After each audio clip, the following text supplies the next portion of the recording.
Bienvenue à tous, ravi de vous retrouver sur Télécréole et sur Créole FM pour cette nouvelle émission. On reçoit la CCIR. Comprenez la Chambre de commerce et d'industrie de La Réunion. On va donc parler économie au sens large du terme en vous informant déjà de son rôle, de son fonctionnement, de ses missions, de ses champs de compétences, de ses actions, de ses dispositifs également des mises en place à votre destination. À vous qui souhaitez par exemple soit vous former, soit créer votre entreprise si ça n'a pas déjà été fait. À vous pour résumer qui souhaitez en savoir davantage sur un nom, sur un sigle CCIR que vous connaissez forcément, mais qui pour autant ne vous aura peut-être pas auparavant poussé à pousser plus loin votre curiosité en ce sens. C'est donc une émission d'information que l'on retrouve, mais aussi une émission d'échange, évidemment, avec des interlocuteurs qui ont pris place ici dans ce studio et sur ce plateau, avec des invités d'ailleurs qui gèrent et qui composent cette chambre consulaire de La Réunion. Son président, déjà, est avec nous. Ravi de vous avoir à nos côtés. Bonjour, monsieur Ibrahim Patel, président de la Chambre de commerce et d'industrie de La Réunion. Bonjour.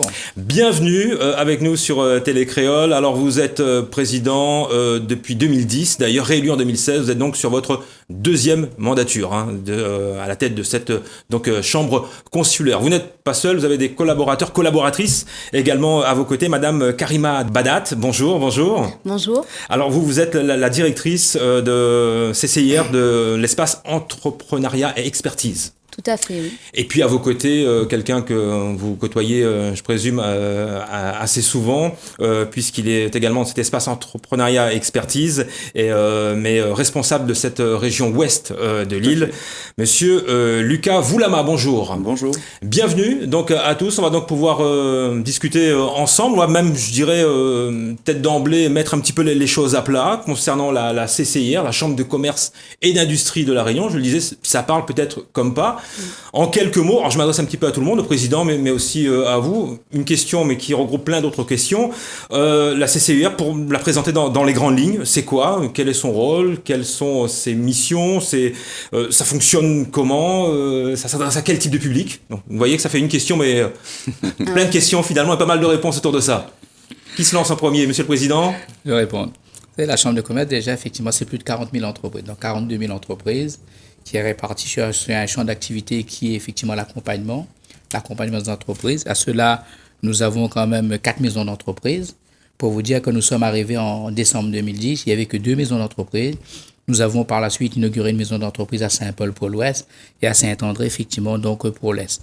Il fallait, quelque part, réorienter effectivement le public, nos publics, vers une situation géographique. Donc, les rapprocher effectivement d'une situation géographique. Et à partir de ce constat-là, et maintenant, aujourd'hui, il y a 4 maisons d'entreprise. Notre compétence, c'est l'accompagnement, c'est les porteurs de projets. Et nous accompagnons et nous recevons un public de plus de 30 000 personnes donc, l'année sur les 4 maisons d'entreprise avec 6 000 porteurs de projets. Donc, notre rôle à nous, c'est l'accompagnement. Et cet accompagnement s'est amplifié plus fortement depuis le Covid-19 parce que depuis le Covid-19, l'entreprise découvre c'est quoi le confinement, découvre effectivement comme une aventure, on découvre dans cette aventure c'est quoi le confinement, c'est quoi l'arrêt de l'activité, c'est quoi toutes les décisions qui en découlent au niveau du préfet, au niveau de l'État. Et donc la Chambre a renforcé son mesure d'accompagnement à travers 23 conseillers d'entreprise qui a été mis en place donc, depuis mars 2020 et qui continue justement donc, à accompagner les entreprises plus fortement. Et à cela, nous avons aussi notre leitmotiv, c'est la proximité parce que il faut savoir que 94% des entreprises sont des entreprises, des petites entreprises. Donc la proximité reste un élément très fort de notre mandature. Et c'est pour cela qu'aujourd'hui, quand nous avons pris donc les rênes de la Chambre de commerce, nous étions peut-être à 5-6 000 entreprises qui fréquentaient donc les couloirs de la Chambre de commerce. Nous sommes passés quand même à 30 000, qui vous prouve quelque part que nous avons réussi à démocratiser cette chambre, à faire en sorte que les petites entreprises se l'approprient et qui viennent à la Chambre de commerce. Et aujourd'hui, donc, on a un public diversement varié et qui vient à la Chambre de commerce dans différents domaines. Nous recevons aussi bien des chômeurs qui viennent effectivement donc s'enquérir des dispositifs qui pourraient leur permettre d'entreprendre.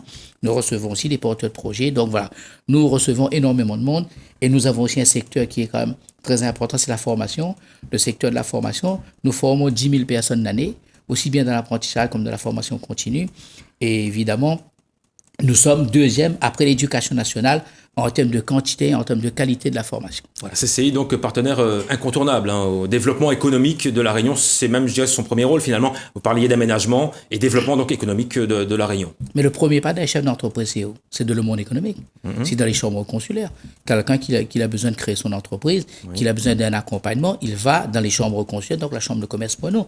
Il va pas dans les collectivités. Ils vont pas dans les instances politiques. Ils vont dans les instances économiques. Donc notre rôle à nous, c'est aujourd'hui, au moment qu'il a décidé d'entreprendre, c'est là que la chambre de commerce effectivement commence ou quelque part effectivement l'accompagnement de la chambre de commerce. Son inscription légale donc au registre du commerce des sociétés, c'est ça, donc se tient donc à la CCIR. Mais toute sa vie professionnelle, tout son parcours professionnel est géré par la chambre de commerce. Tous ses soucis professionnels est géré par la chambre de commerce et tout l'accompagnement justement est géré par la chambre de commerce. Alors vous nous parliez d'accompagnement encore plus ces derniers temps évidemment durant cette dernière année et demie avec une crise sanitaire qui s'est installée à La Réunion, davantage d'accompagnement et on le devine aussi davantage moins de création d'entreprises. Non, mais pas du tout. Pas du tout? Ah non, c'est pas du tout. Je dis pas du tout. On va venir par l'accompagnement. Vous savez, comme toute chambre conseil ou la chambre de commerce, nous avons effectivement deux plateformes qui existent effectivement dans toutes les chambres de commerce d'outre-mer de la France. C'est la plateforme téléphonique, la plateforme mail.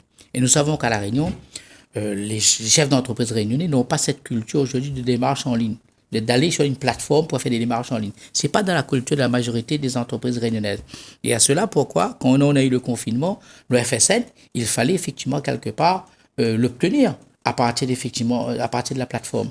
Et c'est là qu'on a mis de la hotline en 2020 pour accompagner ces entreprises justement d'un écran à un autre écran, les expliquer comment récupérer ces 1 500 €, comment aller sur le pré-rebond, comment aller sur le FSN2. Donc, il fallait innover. Et on a même rajouté à cela une plateforme de SMS parce qu'on communiquait aussi par SMS. Ça nous amène donc à l'actualité, donc associée évidemment aux mesures sanitaires de mise en place. C'est que nous vivons, donc je le disais, depuis un peu plus d'1 an et demi partout et particulièrement aussi à La Réunion évidemment, et qui amène évidemment un impact non négligeable à l'actualité économique de l'île. Du coup, quelle analyse la CCIR, de manière générale, de façon un peu pointue d'ailleurs, fait de cette crise sanitaire et de son impact sur l'économie, sur les entreprises, sur les entrepreneurs réunionnais?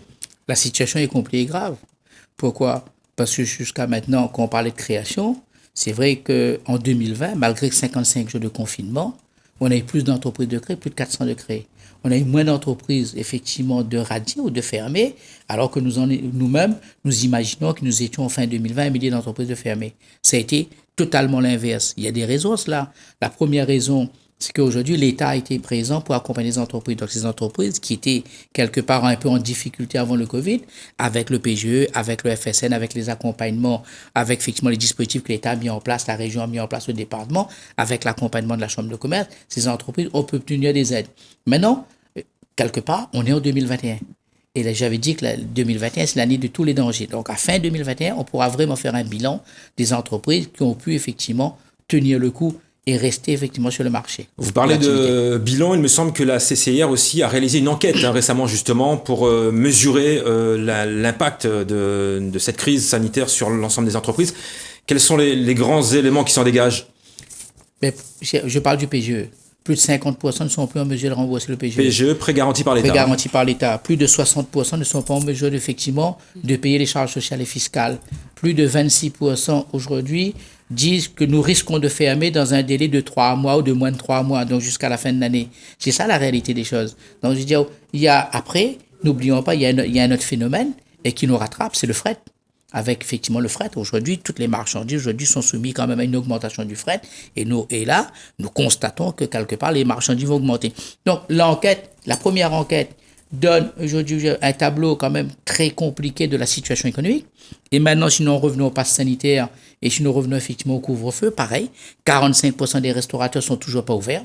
Mais ça, il fallait effectivement le prévoir parce que c'est un problème de taux de rentabilité. Et quand je vous dis que là, une bonne majorité, malheureusement, 26% sont soumis quand même au pass sanitaire. Et alors que nous savons tous que, le confinement, qui donne un rayon de 10 km ou de 5 km, ne va pas inciter les Réunionnais à aller au-delà, effectivement, de ce qui est prévu. Et nous savons tous qu'à La Réunion, les Réunionnais aiment bien s'évader, aiment bien se déplacer. On ne reste pas forcément dans sa commune pour aller se restaurer. On veut des fois aller effectivement là où il y a les plages, là où il y a peut-être des endroits déos. Et là, on ne peut pas le faire. En plus du pass sanitaire, en plus du couvre-feu à 18h, 19h, ça fait que les restaurateurs sont obligés de travailler une fois dans la journée, le midi.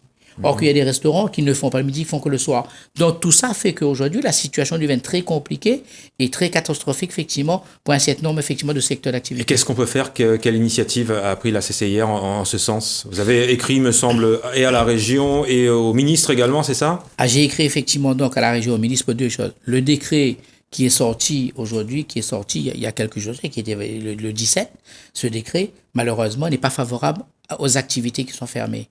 Donc, ce décret, nous avons demandé au ministre, effectivement, de corriger ce décret, de la ramener à notre spécificité pour que les restaurateurs qui n'ont pas été aidés, effectivement, qui n'ont pas été éligibles au mois d'avril, au mois de mai, soient à nouveau éligibles. Donc, c'est ça aujourd'hui qu'on précise. Moi, il y a un courrier qui doit partir aussi au préfet, donc, aujourd'hui, parce que je faisais le point tout à l'heure, donc, avec les services concernés. C'est de dire au préfet, la situation s'améliore. Donc, il est très important de sortir de ce confinement-là et de ramener donc le couvre-feu à 23 heures. C'est un courrier qui va être signé ce soir. De ramener le couvre-feu à 23 heures. Pourquoi? En ramenant le couvre-feu à 23 heures, on va permettre aux restaurateurs de faire 2 couverts. Le couvert de midi, le couvert de soir. Ramener effectivement, sortir de ce confinement de 10 km, 5 km va permettre aux réunionnais de se déplacer et de fréquenter les endroits qu'ils ont envie de fréquenter. Donc ça va faire redémarrer l'activité, malgré qu'on ne rattrape jamais ce qu'on a perdu. Il y a une chose qui est sûre, on ne rattrapera jamais ce qu'on a perdu, on ne rattrapera jamais ce qu'on est en train de perdre, et on ne rattrapera jamais ce qu'on va perdre, parce il faut savoir qu'il n'y a pas de lisibilité. Pour un chef d'entreprise, il travaille avec un prévisionnel, il n'y a pas de lisibilité dans son prévisionnel, et quand on n'a pas de lisibilité, c'est droit dans un mur, on vit au jour au jour, et effectivement, et on entreprend au jour au jour. La restauration et le secteur de l'hôtellerie, du tourisme de manière générale, c'est les plus impactés, on peut le dire, par cette mise en place du pass sanitaire. Il y en a d'autres?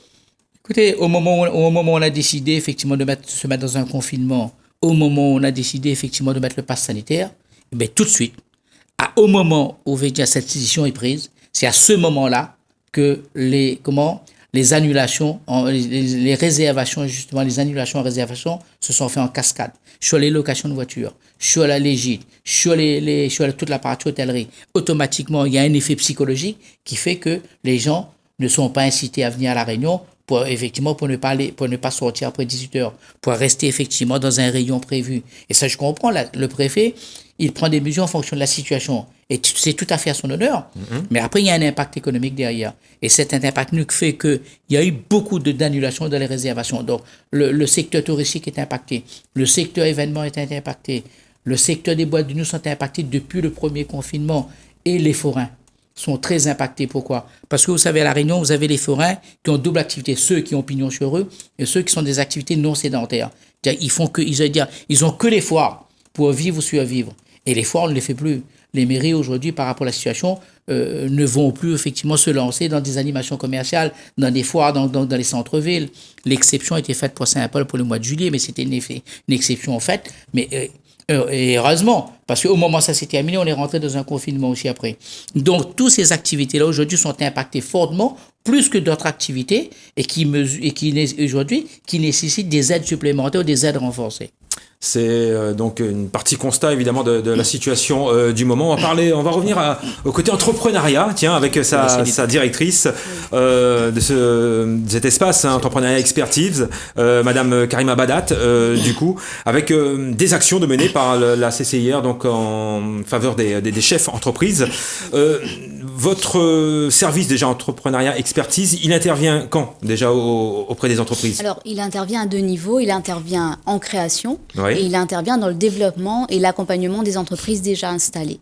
Donc, je vais, dans la continuité de ce qu'a dit le président, vous parler des entreprises qui sont déjà installées et pour lesquelles, dans le cadre du plan de relance, on intervient justement pour les accompagner et améliorer leur situation.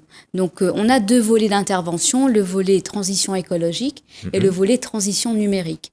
Et dans ce cadre-là, donc on va proposer aux entrepreneurs de faire un diagnostic de leur activité pour pouvoir justement évaluer leurs besoins et leurs capacités d'investissement dans ces 2 volets, numérique et écologique. Et ainsi, elles vont pouvoir émarger dans des fonds mis en place dans le cadre du plan de relance.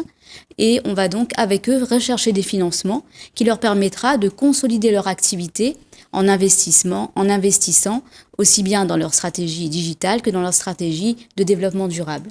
C'est un peu dans l'air du temps, hein, quand on parle de digitalisation, c'est bien ça. C'est complètement ça. Donc, vous avez des outils à proposer à ce moment-là ? Tout à fait. Alors, dans le cadre de la digitalisation des entreprises, on a mis en place un conseiller numérique qui est dédié à l'accompagnement individuel de chaque chef d'entreprise qui souhaite se lancer dans la digitalisation. On organise également des séances d'information dans ce cadre-là, pour pouvoir démocratiser justement ce volet digitalisation et pour que les chefs d'entreprise, aujourd'hui encore un peu éloignés du digital, puissent s'approprier et voir l'intérêt de digitaliser leur entreprise. Par ailleurs, les outils qu'on met en place, on a un outil de diagnostic qui s'appelle DigiPilote, qui nous permet de faire un état de situation précis de l'entreprise, tant au niveau numérique qu'au niveau écologique. Ce sont tous les secteurs qui sont représentés finalement dans vos interventions ? Oui, tout à fait. Du commerce, de l'industrie, des services ? Commerce, industrie, services, et notamment sur le service, on intervient sur le service à la personne, qui est un secteur clé de l'économie, oui, où on a encore beaucoup de niches à développer.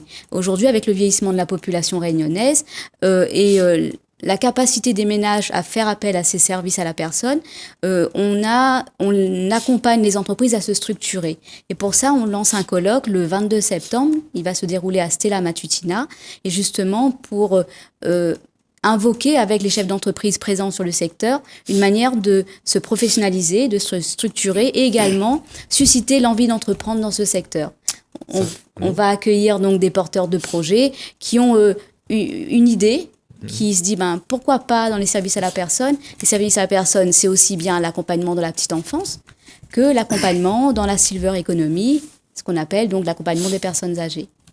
Alors, en parlant de création d'entreprise, vous avez le responsable à vos côtés de cet espace entrepreneuriat expertise Ouest, du coup, c'est Lucas Voulama. Alors, on vient vous voir, tout créateur d'entreprise, porteur de projet, donc dans leur première démarche, on parlait tout à l'heure de l'inscription au registre des commerces et des sociétés, peuvent venir donc vous voir, vous, à votre agence Ouest. Tout à fait. Agence, c'est le bon mot ? C'est plutôt en fait une maison entreprise. Ouais. Ouest, c'est un endroit où on accueille, c'est un des sites de la Chambre de commerce à La Réunion, il y en a 4 comme celui-là, où on accueille les chefs d'entreprise. À Saint-Paul, en l'occurrence, on est une équipe de 6 personnes. Il y a donc 3 conseillers entreprises qui peuvent accueillir les chefs d'entreprise à tout moment. Ceux qui souhaitent prendre rendez-vous peuvent aussi, etc. Enfin, on s'organise et on s'adapte complètement aux clients. Et on a aussi un service qui effectue les formalités d'entreprise. Donc, formalité d'entreprise, c'est l'immatriculation au RCS, comme on disait tout à l'heure. Oui. Ça peut être des modifications, ça peut être des ajouts d'activités, voilà, c'est tout ce qui concerne le côté administratif, on va dire, d'une entreprise. Et quels sont les autres services de proposer au-delà d'aide aux formalités de base ? Justement, je reviens sur la partie conseil. Ce qu'on fait, c'est que en fait, nous, on va aider toutes les personnes qui souhaitent créer une entreprise, reprendre une entreprise ou bien développer son activité pour les personnes qui ont déjà une entreprise. Pour ce faire, en fait, on a un parcours pour les porteurs de projets, par exemple, qui souhaitent créer. On a un parcours qui va démarrer par une matinée découverte. Donc, c'est un atelier qu'on propose à toute personne qui souhaite s'immerger dans le monde de l'entrepreneuriat. Ensuite, on a des rendez-vous individualisés pour rentrer un petit peu plus en détail. Donc, toute cette partie reste des prestations gratuites. Donc, il ne faut vraiment pas hésiter quand on a besoin de renseignements là-dessus. Et après, c'est vrai qu'on a des prestations payantes qui sont des formations. On a une formation qui s'appelle Formation 5 jours pour entreprendre, qui est une formation destinée à tout chef d'entreprise qui est en train de créer, enfin, en tout cas, porteur de projet qui est en train de monter son projet et qui a besoin d'être éclairé sur la manière dont il faut faire le prévisionnel, la partie juridique, qui est quand même un sujet assez... Avec un accompagnement personnalisé à ce moment-là. Voilà, c'est ça. Donc, du coup, le but, c'est vraiment de donner toutes les clés au chef d'entreprise pour pouvoir créer son entreprise. Et puis, on a effectivement toute la partie accompagnement, montage de dossier s'il a besoin d'un financement.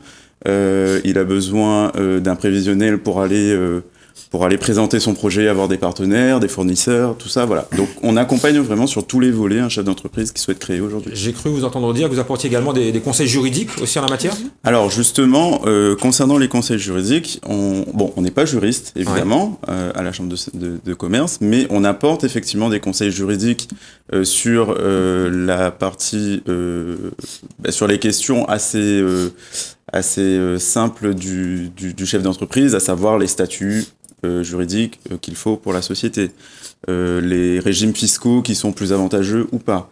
Donc ça, c'est vraiment toute la partie juridique simple, on va dire, et sans difficulté.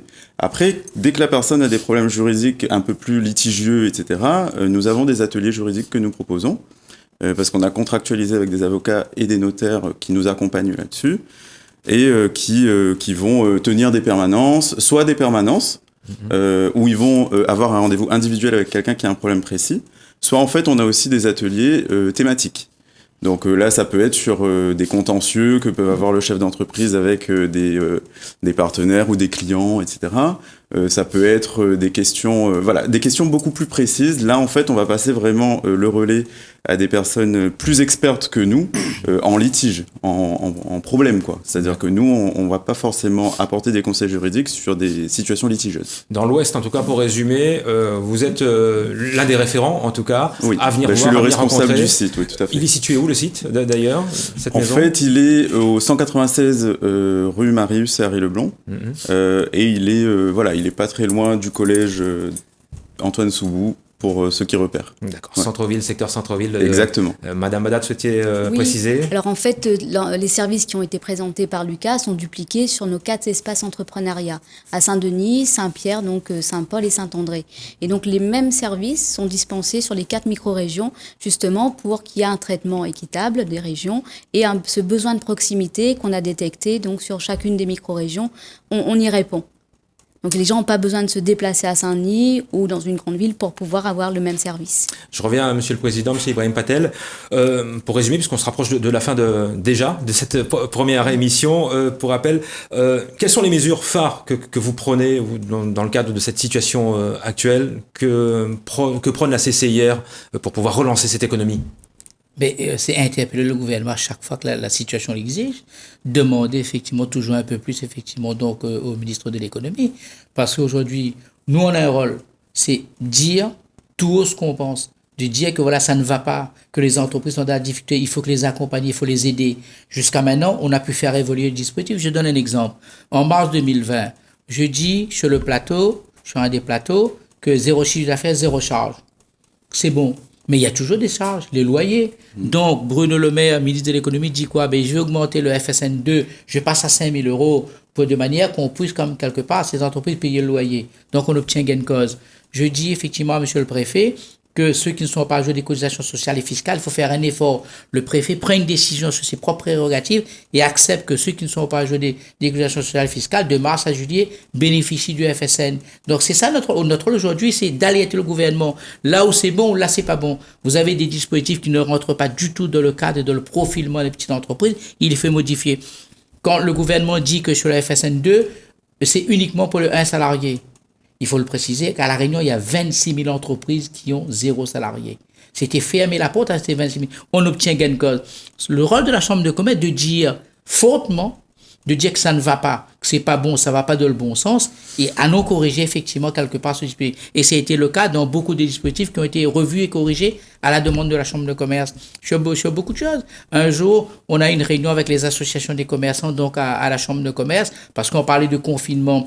On a dit que nous ne sommes pas d'accord. Je me rappelle, quand le président de la République a pris la parole, il disait que l'outre-mer est épargné par le confinement, quand c'était le cas en métropole, il y a moins d'un an de cela. Donc, c'est surtout notre rôle à nous, en plus de l'accompagnement, c'est d'alerter que ça ne va pas, qu'il faudra peut-être revoir. Vous avez décidé ça, mais ça va pas c'est peut-être pas en adéquation effectivement à ce que souhaitent les entreprises. C'est le rôle de la Chambre. Le rôle de la Chambre n'est pas un financeur. La Chambre, c'est celui qui accompagne les entreprises, qui aide les entreprises, qui aide les entreprises au niveau de la banque, qui aide les entreprises au niveau de la région, qui aide les entreprises dans les dispositifs effectivement de création d'entreprises. C'est notre rôle. Et nous accompagnons énormément de personnes là-dessus toute l'année. En résumé, qu'est-ce qu'on peut donner comme information aux téléspectateurs, aux auditeurs également de Créole FM, qui nous regardent, qui nous écoutent sur ce qu'il en est, sur la situation actuelle. Vous auriez un message en leur disant la situation est difficile, il y a de la difficulté, mais ne désespérez pas. On a espoir que, évidemment, que cette économie puisse évidemment se relancer très rapidement. Hein. Vous l'avez dit avant moi, j'allais dire effectivement, surtout ne vous découragez pas. Rapprochez-vous des maisons d'entreprise. Nous avons des conseillers qui sont formés et qui connaissent effectivement le métier d'accompagnement et qui pourra peut-être vous renseigner sur beaucoup de dispositifs que peut-être que vous avez une méconnaissance à ce niveau. On ne peut pas tout savoir. on ne peut pas effectivement tout détecter ou tout lire. Les maisons d'entreprise sont là pour cela. Donc, ne rentrez pas dans les découragements. Venez effectivement, rapprochez-vous des maisons d'entreprise, venez vous faire accompagner, venez quelque part voir quelles sont les difficultés que vous avez, mais quelles sont les possibilités qu'on peut mettre à votre disposition. Je donne l'exemple récemment où le maire d'une commune m'appelle, où quelqu'un, il lui manquait un élément pour pouvoir répondre à un appel d'offres, un élément d'appel d'offres. Mais les services ont interpellé effectivement les services concernés, il a obtenu l'élément et il a pu déposer effectivement ce dossier de le temps. Ça aussi, c'est l'accompagnement de la Chambre de commerce. Donc, rapprochez-vous des maisons d'entreprise. Ils ont été mis en place pour cela. Ils ont été créés pour cela. Il y a des conseillers formés pour cela. Il y en a 4 sur l'île, on va Il y en a rappeler. 4 sur l'île. Donc, on aura l'occasion, évidemment, dans nos prochaines émissions, également de parler de la formation, également de l'innovation, de l'internationalisation également des entreprises. Ce sont d'autres sujets, d'autres volets autour de la CCI que nous aurons grand plaisir, évidemment, à informer, à échanger donc autour de cette table avec, vous laisserez la place à d'autres interlocuteurs, évidemment, pour nos prochaines émissions. Madame Badat, Monsieur Voulama, Monsieur Ibrahim Patel, merci d'être venus par ici, de nous avoir informés comme il se doit. On peut se renseigner, on peut se diriger vers la CCI. Évidemment qu'il y a des mesures de mise en place, hein, mais les grilles ne sont pas fermées. On peut s'y rapprocher. On peut aller sur Internet. On peut voir un petit peu toutes les informations nécessaires, par exemple. Oui, sur notre site Internet, sur notre application CCI Proximité. On a également toutes les informations pour pouvoir justement voir ce que la Chambre de commerce propose. Et si je peux donner une adresse mail de contact, c'est conseillentreprise@réunion.cci.fr. Posez toutes vos questions et un conseiller prend le relais et vous accompagne dans vos démarches. On a le responsable Ouest, pour rappel, également aujourd'hui avec nous dans ce studio pour se diriger donc vers votre maison des entreprises. On est sur Saint-Paul, donc l'invitation est lancée. Bien sûr. Pour résumer, à tout porteur de projet, à toutes celles et ceux qui souhaitent entreprendre. Exactement. Voilà, et puis n'hésitez pas, il n'y a pas de questions bêtes, comme on dit. Il ne coûte rien de pouvoir venir se renseigner et c'est gratuit, le service. Merci à tous. Donc rendez-vous très prochainement, je vous le disais, avec d'autres intervenants de la CCI Réunion sur Télécréole pour pouvoir donc échanger, pour pouvoir informer et vous informer également donc vous l'avez entendu, sur les nombreuses possibilités qui s'offrent à vous dans le cadre donc de la réalisation de votre projet professionnel, et ce malgré, on en a parlé, donc les circonstances avec lesquelles nous devons faire actuellement d'un point de vue sanitaire, mais vous l'avez entendu et le président l'a précisé également à l'instant, tout reste possible évidemment, et le meilleur, je serais tenté de préciser, vous ne me direz pas le contraire, reste à venir. Voilà. Nartrouve, bonne journée, bonne soirée, à très bientôt sur Télécréole.